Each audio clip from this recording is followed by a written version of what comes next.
Good morning and talofa from Sinalei Resort in Siumu. Vai ngale papombai. Io nei fo le sa fioi le tupo salesa. Io le sale sola sa tolu o novemba I Samoa nei. Io pai se malo lo toi fo I New Zealand le aso tai au.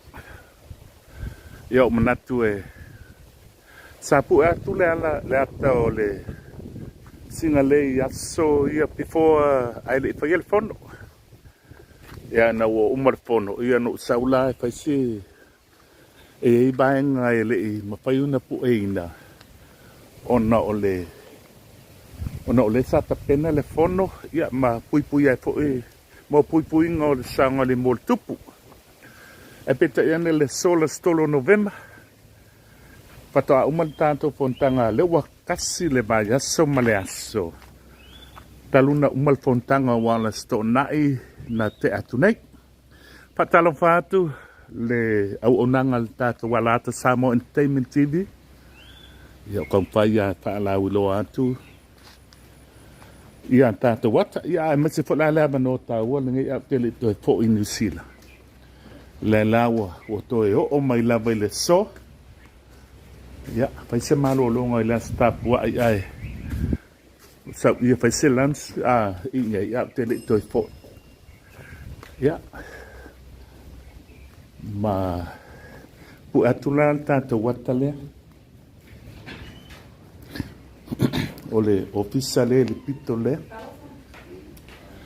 ia maona pale la ne ia ti tatu o po felenga o foi salesa a le singa le manga ia le fawai afa ia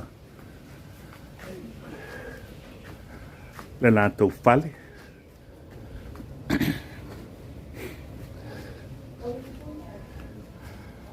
salo ama ko I mato ke to pe abai me ko sa manga ia le tale maua I le o la to pa le tu mai le pito le tang anga vale le la ka ko anga e kuia la ko restaurant o ba anga la ia anga I mai tono le nei fale ia ne mai o la to conference fale su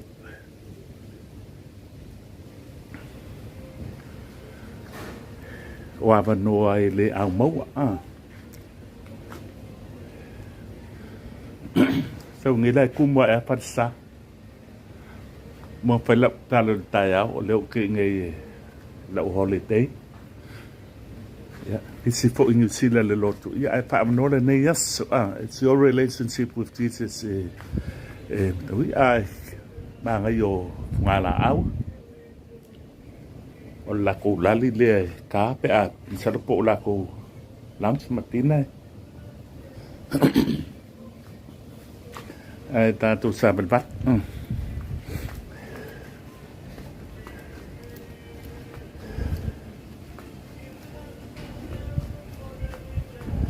ma ngai le so ya la kim good morning o amayo do wa ke lu pisi wa lu ya lu ka ma sales sa lu fa ka lo fa la sales ya biliero mai le Samoa Entertainment TV oi ngaru ba isi aten wa sa pu e mo ne oi ya mangwia ngalun wa ke pus wa ke la pisi le wa iya mo ba pisi wo Bola ba ngaren sa tanu falto ina ngofo umi pete ya te sango fo sales le fare sango sales wa kanga le fa singor kai ngai wa sa nga ke tun sai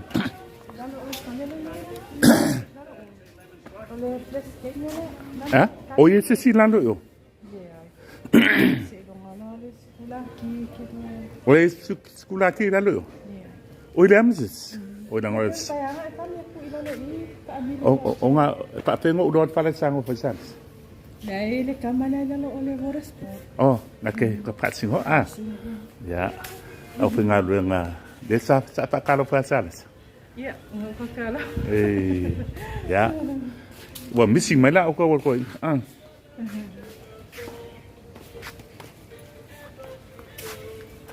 Ya, o il fale ai de. Ia ole kare ai. Pere ku kai ka ko me yo tua yo.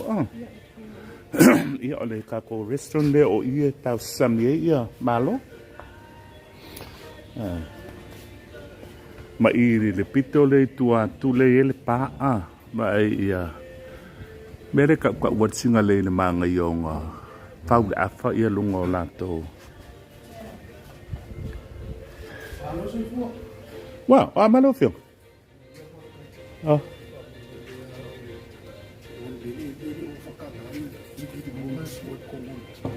sapa kanga ngo sau de sia so fa me toi po asia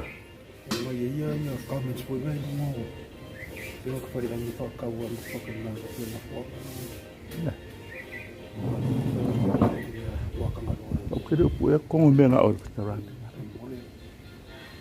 ipul sau de pada kwa dalu orang ngade sau de kala ulang sok ko okay so ba de u pe ko me nga ulang ya ole ai o any security measures for de na mo le pu nga ya pi do ai le fai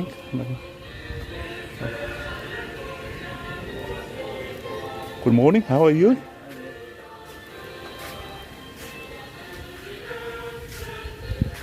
Ole tay mai le ai lo pa ka ngai ngang pueng ongo ke de do pan ma fang ata me un ko mengi sa pai te ya ai de ya yo le an mo sa mua fo i pueng tanto wat mo sa pa tanga sto ina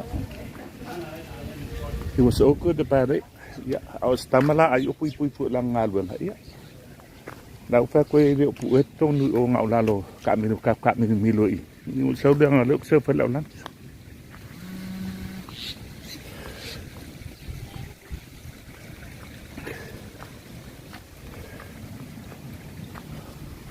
là tụ vật đại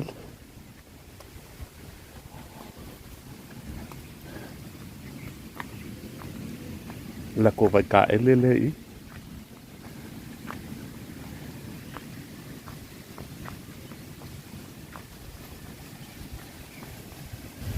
Sinalei Resort. Kira cari pe ai dong ka ele cari Siumu.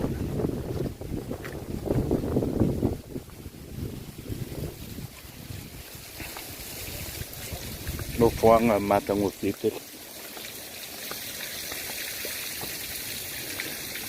Tilo la tu pale no foi lai tuio. Ol pale le foi việc follow tour follow i vài ngân o ngụ sau lịch sử phụ phụ các cô các đấy phải mấy đâu đi để phụ i phá lên đấy ia mà tôm mắt cái là sắn ia ôi xưa làm tôm phá lên luôn rồi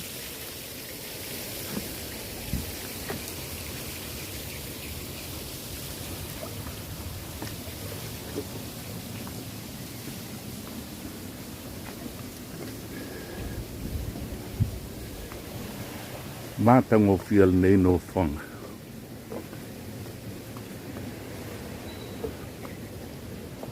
ya ta chile pale fo ke lo pale fo uma ye lunga i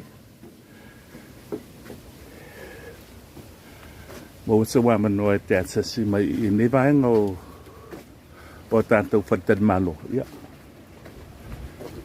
ola wala sa valide ka wa kai lunga le wa o restaurant si le wa sifi mai lunga i sa ma sa ngai la lo sa ro po pa ya ma ave la lo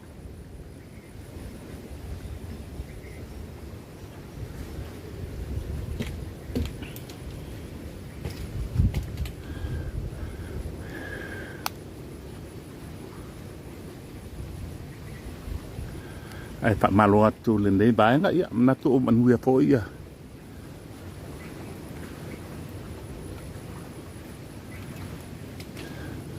le malu le tunu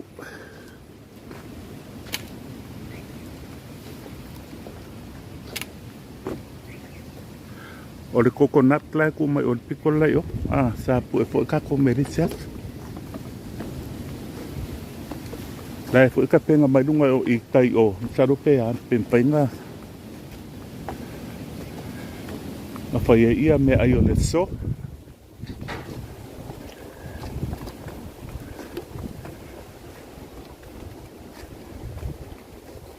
E le o pisi tele ia. I patan malo le ia neipa lingai pais ai e unga o le ono tanga. Ora ka mpisia patan malo lo wai masanga o malanga so o mai Samoa. O le taimia Iulai, Augusto, Septemba. Topa. Yeah, slow down there. Ona toi pisi dole ke mi horo ke smash. O mai a inga ma. La to reunion.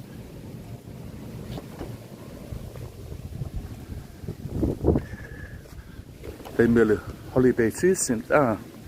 Kay mila nga o le to hotel e o kako tangata lai New Zealand ma Australia ia mo to po America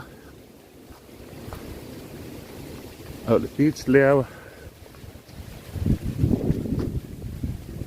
ia o le coconut lai ku mai o nei Siumu ya pula ke o te ilo mai inge. Good morning.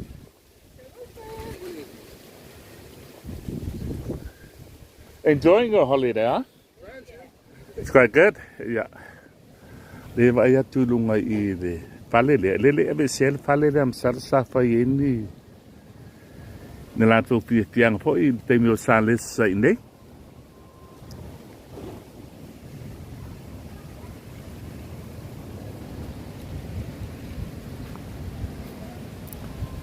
Yeah.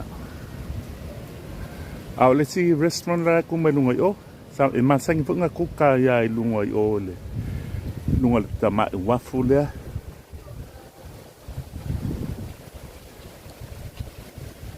Misi bangala o tele swinga ine. Kwa mkwa kelea ikuwa pa e mane le la ku ngong Stama inea sa ya I salopo le lima ongo fiku baru ka sanga kalwai. Ya le la fo ni ngamba ua tele wala tele fo pa e manga ya le ngom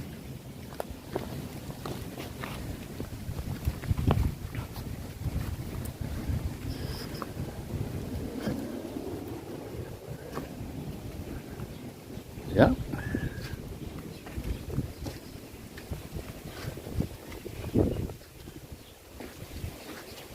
matuo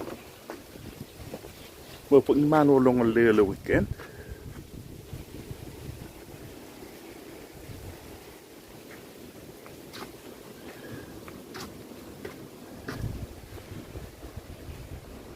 le fa maten le no mai o se meu la lo I sa ngo foi sales no winga lang o vai mai o pu a kule o langa view la le mai o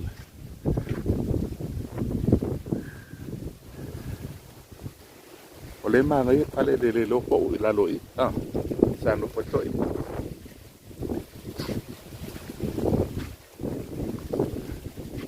ai ale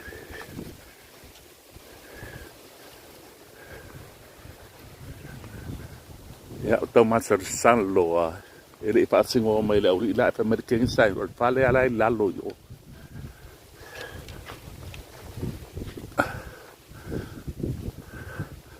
o te tau mata salo ala o se fale o fale nge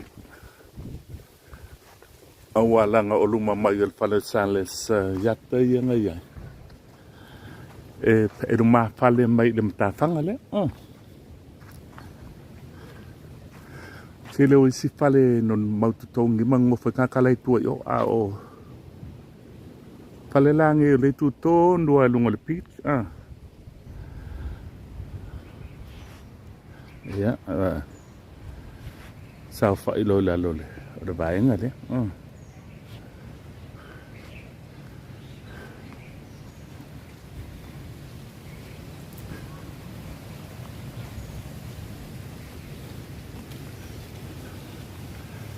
ya mtafanga le inge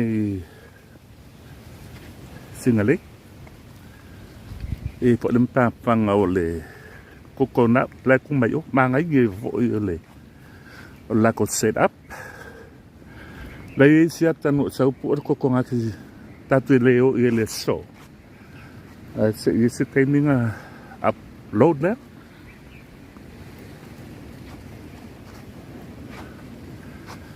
no ye maluri soda si ai ngale kala ku I pe falling mai le fauses ni si fanta de malo I wa ese umatua ai nga ye onga le vai nga le se yo tu fale la tu mai o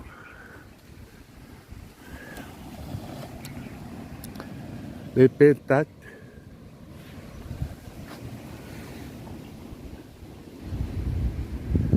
ya manatua yo o mai I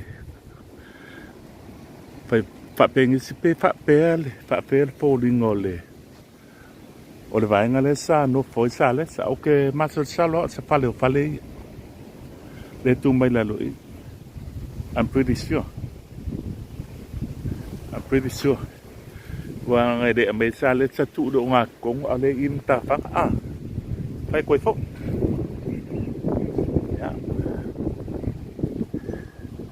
belen na tio o mai ai ba ko stato what ne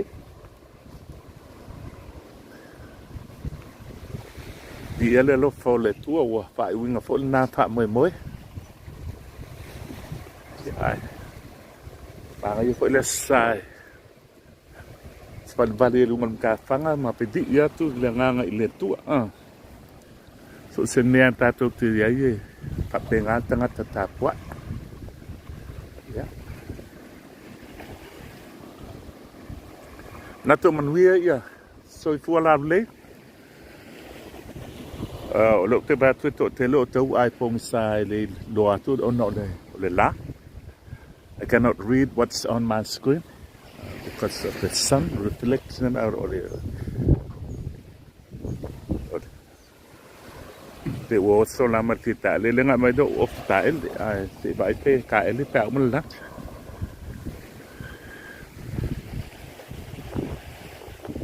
ya e tu mai malo la lo I piccole e palangi le no po mai mai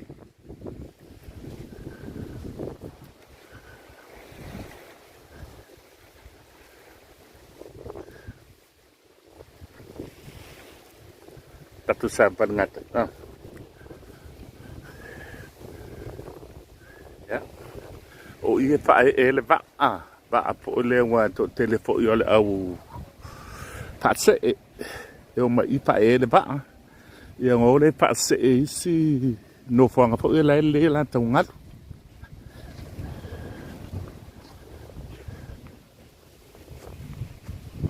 so peaceful the breeze is so good malul sabit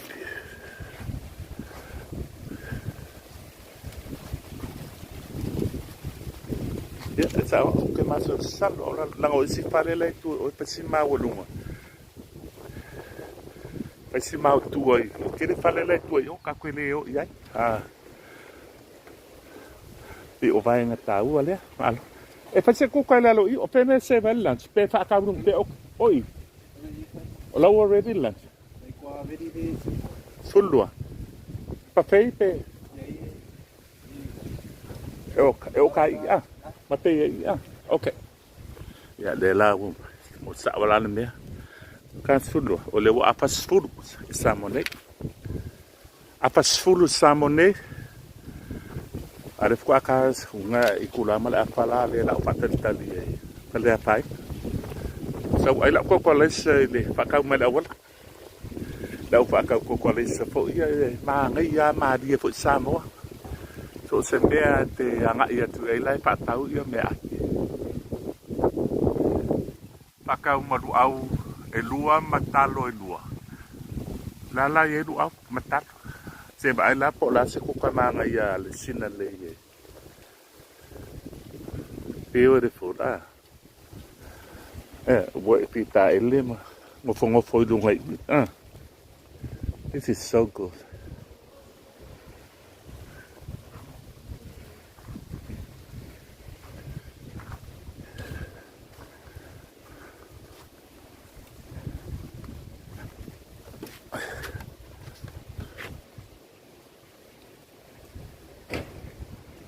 o isi o ka se mea. La se mea inue. Coca-Cola.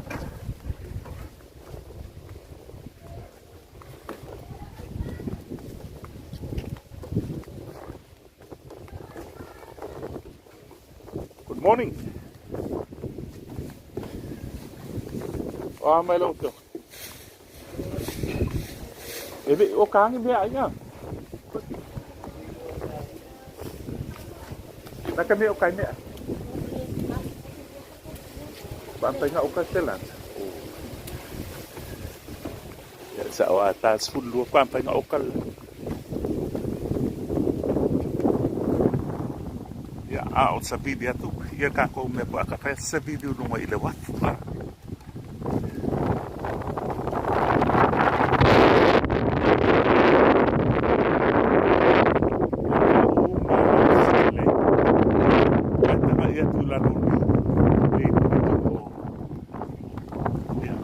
Spread out there, yeah, like accommodation, or like a for you know.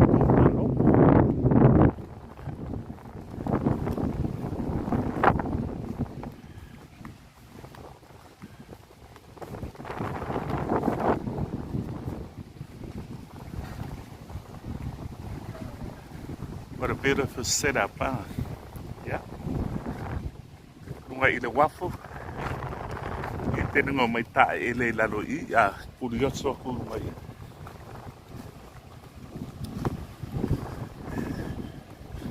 Ya, bela lele. Curioso ile lo il sambie. Ta malu ta ele.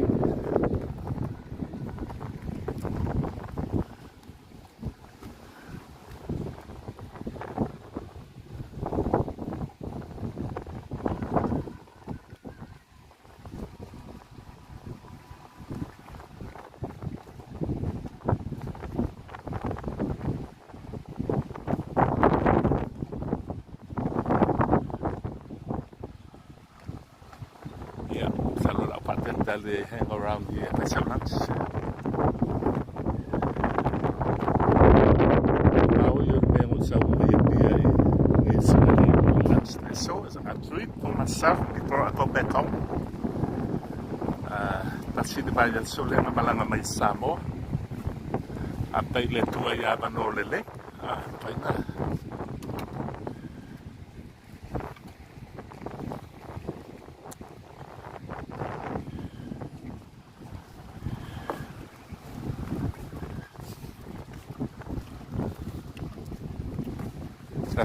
Se me o kalde kadi paten kadi le be ba be o kala lan spakat kadi ya le se ital sulu ama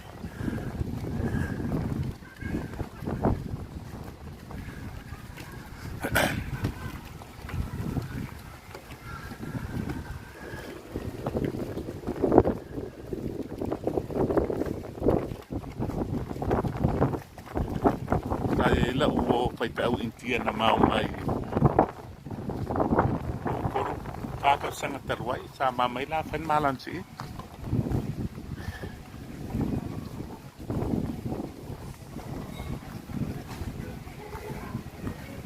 Good morning. Ka sulu ka o kala me ya. E se si men pa nga ai ne ka ni pede. Yeah. Okay. I'll wait.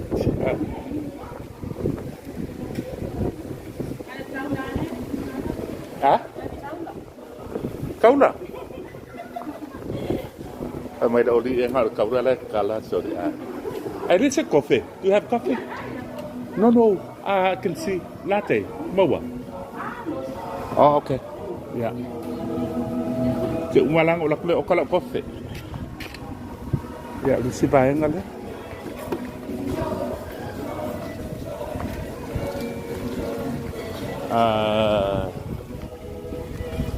Ya, bapale la ye di chiquito le.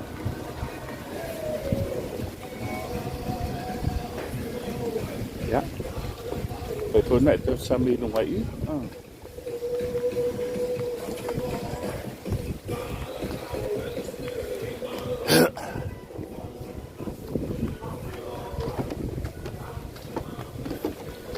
La lai maura kofe latte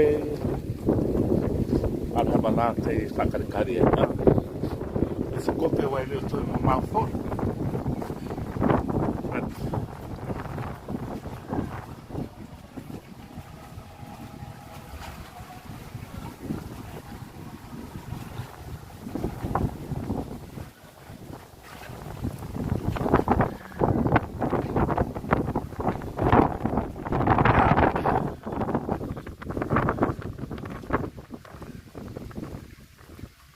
Se vai nga mata mo fie coconut le kumai o e nga kama I resort fie le baole o le Sinalei ma le coconut e la kama I pili ni mea ainga ia mana ia a ele nga patia o le coconut o I Sinalei o lo ia ina isi fatan malonga atonu e o se tau a pelolo nga patia malau sene